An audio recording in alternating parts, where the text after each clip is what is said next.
Hello সবাইকে, মামনি হলদিয়া YouTube চ্যানেলে সবাইকে ওয়েলকাম। আজকের আমি প্রথমবার একটা রেসিপি শেয়ার করব তোমাদের সঙ্গে। এটা হচ্ছে পমফ্রেট মাছ। বৃহস্পতিবার ছিল, বৃহস্পতিবারে কলোনি বাজারে আমাদের এখানে একটা মাছ বাজার আছে, সেখানে মাছের দাম বিশাল চড়া ছিল। এই পমফ্রেট মাছগুলো এক একটা প্রায় 350 গ্রামের ওজন ছিল। দুটো পমফ্রেট মাছে প্রায় 650 টাকার মতো নিয়েছে।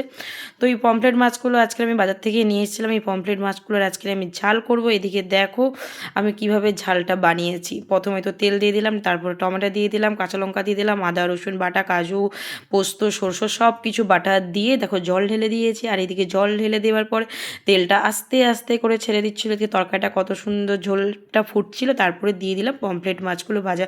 আর পমফ্রেট মাছ না বেশি কড়া করে ভাজতে নেই, হালকা করে ভাজতে হয় যাতে খেতে ভালো লাগে। আর আমার পমফ্রেট মাছ খেতে সত্যিই খুব সুন্দর লাগে। আমি জানি না ইদানিং এটা আমার ভালো লাগছে।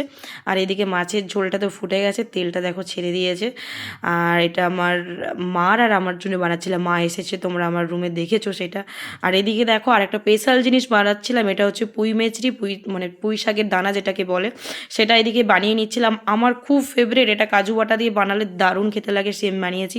ফাইনাল লুকটা দেখো মাছের, কীরকম দেখতে লাগছে কমেন্টে জানিও।